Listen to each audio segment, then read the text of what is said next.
Welcome to Uriah Heep, the Magician's Podcast. I'll be covering every studio song the band has recorded and every bonus track that I can find. Each week we'll go over a new song from the beginning to where they are currently, and as they keep adding albums, I'll keep adding shows. Let the deep dive party begin. In the magic garden, some were singing, some were dancing.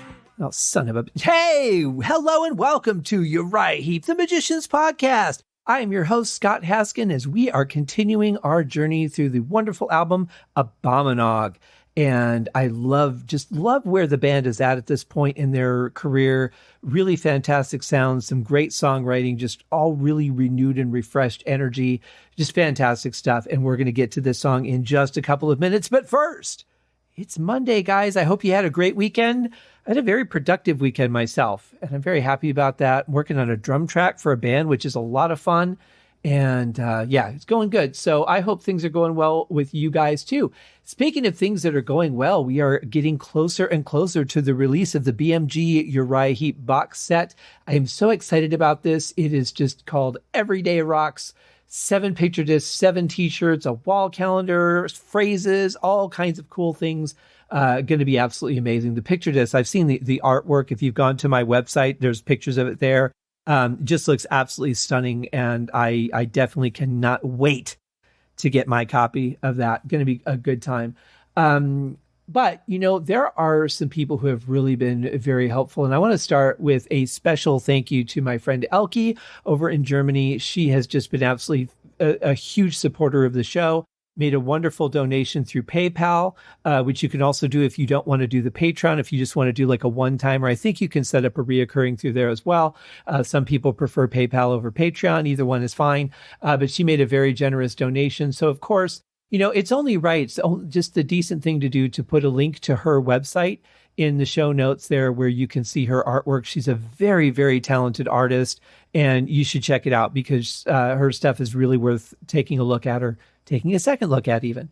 So go check that out, and thank you very much, Elke. And then we have our friends on the Patreon account at the $5 Easy Living tier. We have Kenny Wymore and Brad D. At the $3 The Wizard tier, we have Peter Voss, Goran Eriksson, Frank Thielgaard Mortensen, and William Rose. And at the $1 Traveler in Time tier, we have the everlasting gobstopper of coffin lawn coverings, Airtight Gravesite. Thank you all very, very much. It means so much to me. And I also want to thank everyone who has left reviews, who has shared the links to the episodes or to the show itself, who's, let other people know about it, because that's how things grow. That's how things get discovered. And there's got to be a lot of Uriah Heep fans out there that don't know about the show yet. So thank you for your continued support and sharing. I want to get to everybody. Everybody that likes this band should know that there's a show about the band, right? So thank you for your help in doing that. It really makes all the difference. And of course, we have some other people to thank. Dave White. Dave, good morning. I know you're listening very early. Thank you for all the work that you do sharing the show. You are the director of social media for Uriah Heep. You know that. Why am I telling you? I'm telling everyone else, really. And you do just an amazing job getting all the news out there. There's lots of stuff happening now that the band is out on the road again, doing some shows. They just played a big festival and then did a date or two in Finland. And from the pictures that Russell Gilbrook posted in the video, just looked phenomenal. Looked like there was no break at all, and this break has been like a year and a half long. So it was really cool to see that. Wow, I don't know why my voice is cracking, probably because it's at night and I haven't said anything all day. It's weird what happens when you live alone. But so Dave does a great job with that. Thank you very much, Dave. And of course, my dear friends at Audionamics, who I will not do a podcast without their product, Instant Dialogue Cleaner, or IDC. It takes out all the airplanes, all the children, the dog barking, the car sirens, all that stuff that happen around my environment where I record. So thank you guys very much for helping make this podcast sound wonderful without me spending hours and hours cleaning it myself. Just turn the little dial and I'm done.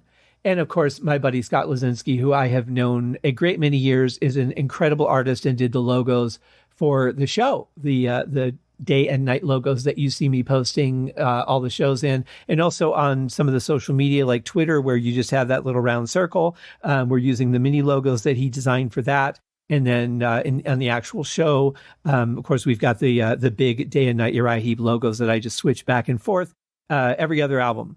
So it keeps it fresh, it keeps it interesting, but it's great artwork, and I really appreciate it.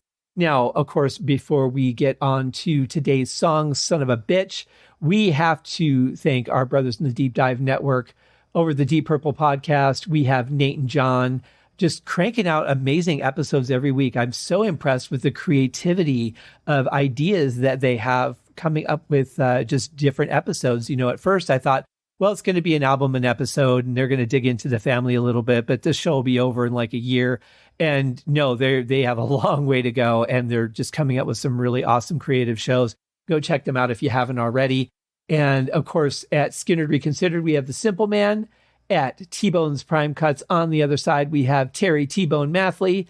At Sabbath's Bloody Podcast, we have Rye. At In the Lap of the Pods, we have Paul, Joe, and David. And of course, at Hawk Binge, we have Andy and Matt. Last but not least, are Eric and Jonathan over at Maiden Pod A to Z. And if you guys haven't checked out GottaHear'Em.all.com, go check out GottaHear'Em.all.com. There's a really great website there with all kinds of articles and histories of the live touring of Emerson, Lake and Palmer, Deep Purple, a bunch of other tidbits and interesting facts. So go check that out. She does a lot of hard work on that site, and it's really, really well done. Also, Brandon over at Metallicast. Can't forget about Brandon. What a great guy and a great show. And of course, the band's manager, Ace, has his show Ace on Music on Stitcher and YouTube as well. All the links are in the show notes. You guys can just go there, click on them, check them out. Great, great stuff.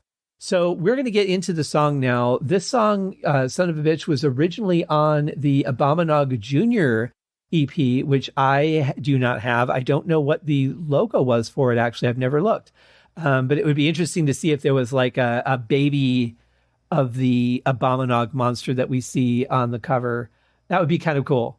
But I don't know. I haven't looked at it yet. I don't know why I haven't done that, but I haven't. But anyway, it came from the Abominog Jr. album, and that preceded Abominog. Go figure. And here it is, Son of a Bitch by Uriah Heep.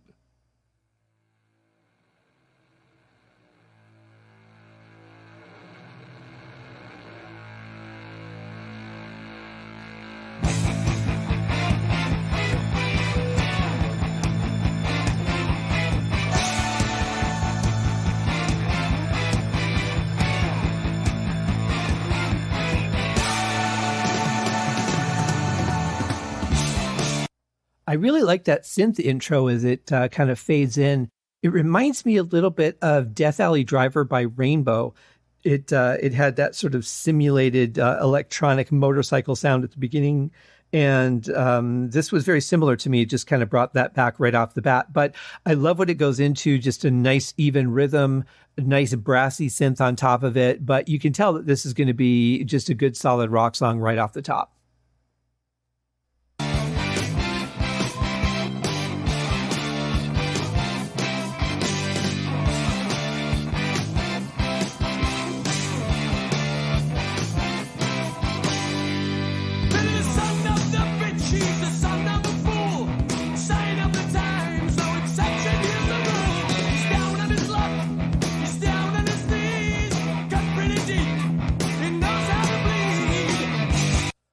Well, we've got a nice solid vocal from David Goalby, of course.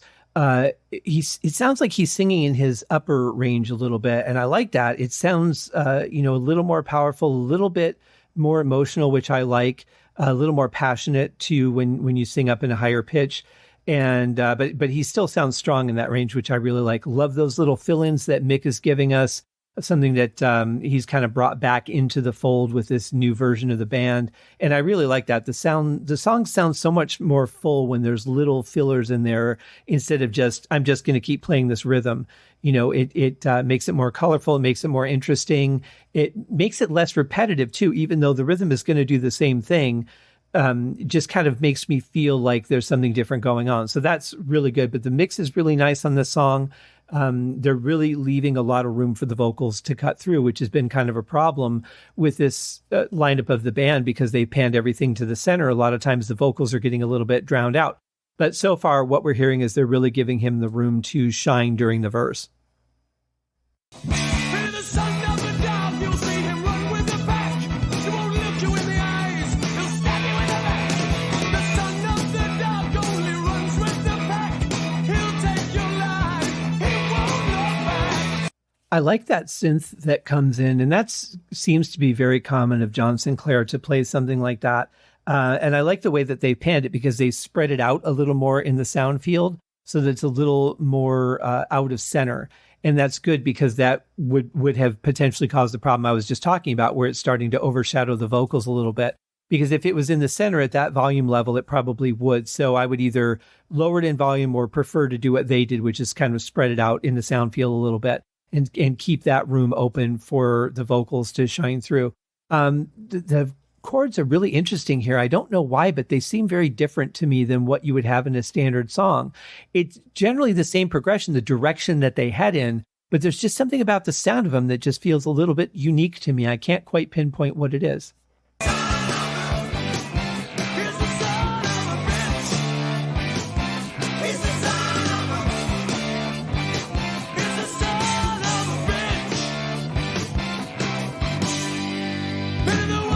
Well, you can hear what I'm talking about now because the way that the brassy sort of synth comes in, it does that very thing. It's panned in the center. It's kind of overpowering the vocals a little bit. But the backups sound really good. I like that. They're blending in very nicely. It's really interesting, too. The more I think about it as we've gone through these different albums and thinking about the different styles that they've had for their backing vocals, really is interesting how it's gone. And here they're singing just nice and straightforward. Nothing too fancy, too crazy. Just really supporting the vocals on this one.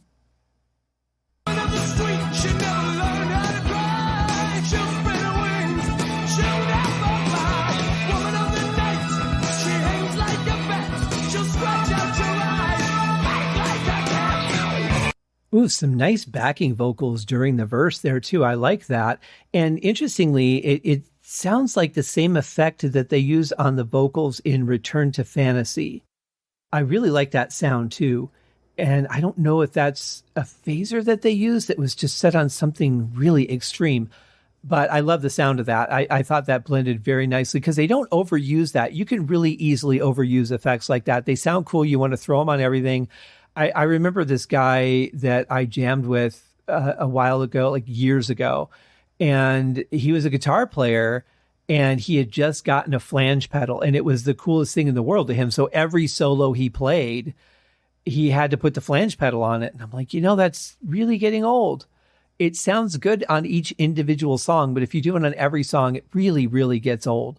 And he couldn't stop. It was crazy. So I like that when Uriah Heep gets into these effects, which they do, or at least on the engineering side they do, it's always done so tastefully. I've never come to a point where I've said, oh my God, I wish they'd quit using that, because it's all spread out.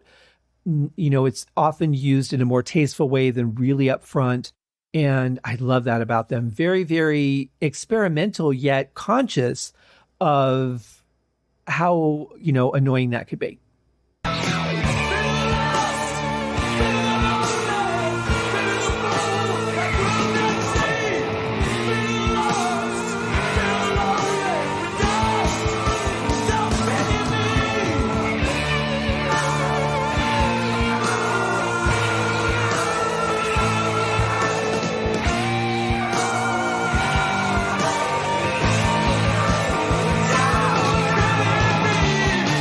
I love that part. It's so gothic and horror movie sounding. It's almost like, the villain is carrying the passed out woman up the steps to his torture chamber or whatever he's going to do to her, what mad scientist thing is about to happen. It just has that I'm picturing like a black and white old movie, and it's in a castle, and he's just, she's just passed out limp, and he's just carrying her like she's a piece of paper, and going up the stairs to his laboratory or wherever. It's such a vivid image that comes just off of that sound immediately. But the backing vocals really make it so powerful and give it that gothic feel. I love it. It's such a change from where the song was going, really unexpected. And, I was thinking about it right after I said at the beginning that you can tell this is going to be a good, straightforward rock and roll song. I started thinking about it. I'm like, yeah, but this is Uriah Heep. So how often do they surprise us with twists like that we just would never expect. No other band would probably do it, but they always find this other gear that just takes the song in a new direction. And that's one of the things that I love most about this band, is that kind of creativity. And it's been in every lineup, you know, but that was really cool. I love what they did with the backing vocals. I thought they were slightly loud and didn't really overshadow Mick's solo, but here's why. Because Mick is playing in higher frequencies, they're singing in mid and lower frequencies. So even though everything's, again, back to the center, those different frequencies are cutting through because they're not competing for pitch. They're competing for the same space as far as the distance between your ears, but not so much in the frequency. So even though things can be panned in the exact same position, they'll cut through differently based on their frequency. So I was at least happy to be able to hear everything that Mick played. And again, with the disclaimer of if I didn't hear it, I wouldn't know that it was there. Duh. But it sounded really good. It was a little short. I think they could have doubled that part and really gone into something different, but it was cool. It was a great surprise, a really wonderful part.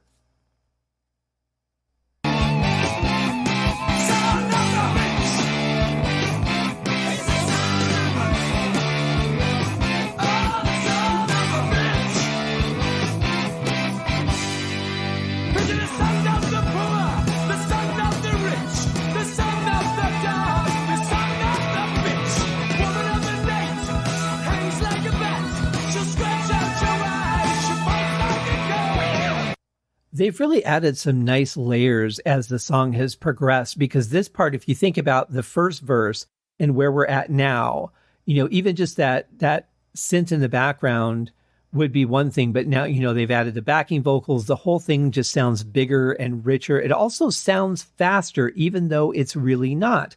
You know, you've got the basses following the rhythm guitar, and they're both just playing so tight together that you almost don't notice that it's two instruments. You have a great groove coming from Lee Kerslake. The whole thing just sounds so powerful, and it's not at all picked up speed, but it feels like it has. And I love that. I love when you can create that illusion without actually doing it.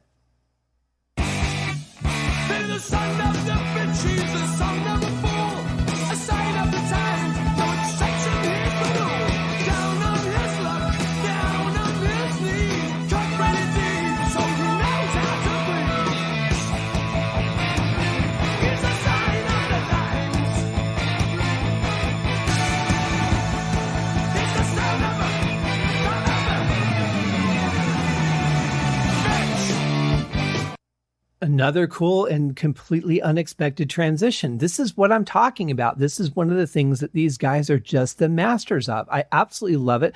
And, you know, it's interesting because even though it felt like it was slowing down, did not skip a beat, was right on tempo, very cool, very innovative. And these are the little things that will stick in your head.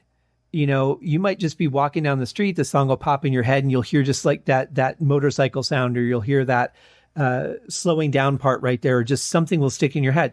Since I did the episodes for My Joanna Needs Tuning and Think It Over, those songs have been endlessly stuck in my head. And even though I'm reviewing other songs, like I can drop them when I'm reviewing another song because I'm focusing on that. But just randomly throughout the day, those two songs have continued to haunt me to no end. So if you know how to make it stop, write me and let me know. I'm just kidding. They're great songs. I actually really love both of them very much. And I've really enjoyed not just covering them, but just, you know, getting them in my head, getting to know them better. Very, very good stuff. But anyway, we're not here to talk about that. We're here to listen to this song.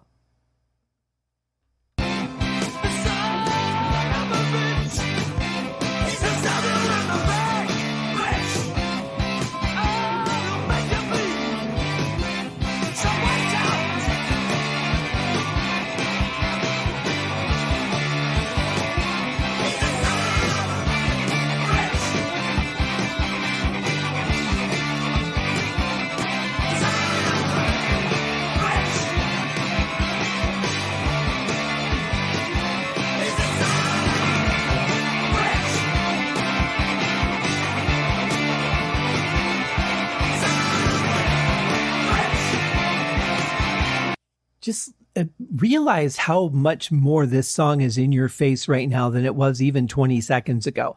I mean, they're adding layers. There's more guitar. It's getting thicker and chunkier. There's the higher pitched synth just going off in the background that's kind of spread out. There's so many things happening right now, but the song has just gotten more intense, more in your face. And I love that. It's such a great build.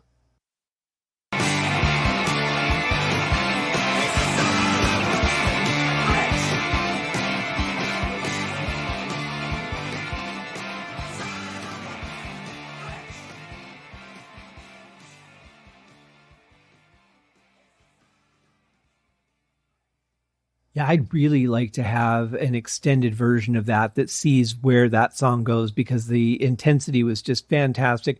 Great energy, really powerful. I love what they did with the backing vocals. They put them over towards the right to make them stand out a little. And then the word bitch was more in the center, very growlish for Uriah Heep. You know, usually they're more on the harmonic side, but they're digging deep on this one to really emphasize that word. Really incredible, though. One of the more powerful songs I think that they've done, certainly more aggressive, not necessarily from a musical standpoint, but more of just a sound standpoint. You know, they weren't doing anything that was really intense as far as, grinding the instruments or anything like that, really pushing out fast solos or, anything powerful there. It was more just the way they layered it that really brought an intensity to it and the way it was mixed. And I have to say, it is a great song. It's one that I really enjoy. I had on that 45 I was telling you guys about, and it's just a powerful song from start to finish. And I hope that you guys enjoyed it as much as I did, because I really enjoyed it. Maybe you did too. I don't know. But I hope that you guys have a fantastic Monday as we roll on through the day, doing whatever you're going to do. Maybe you're on your way to work. Maybe you're out taking a walk. I don't know. Maybe it's nighttime when you're listening to this. Maybe it's Friday when you're listening to this. I really have no idea. But what I can tell you is it's Monday for me. I wish you guys a great week if you're listening in real time. And if you're not, if it's your Friday, I wish you a great weekend. Why wouldn't I? You guys are awesome. Thank you very much for joining me for another episode of the show. We will see you guys tomorrow. Cheers. Thank you for joining me on this episode of Uriah Heep, the Magician's Podcast. If you have enjoyed this show, please consider going over to Apple Podcasts or your favorite podcast outlet, leaving a rating or a review. Be sure to subscribe to make sure that you are notified when new episodes are available. Please be sure to share this podcast with your fellow Uriah Heep enthusiasts and anyone who you think would like Uriah Heep, which should be everyone. And if you are so inclined, please feel free to contribute to the Patreon account. And if you are not a Patreon subscriber, you can also pay through the PayPal link on the website listed in the show links below. I would also like to thank Uriah Heep for their very generous support of the show. And thank you guys for listening. We'll see you in the next episode. Happy days!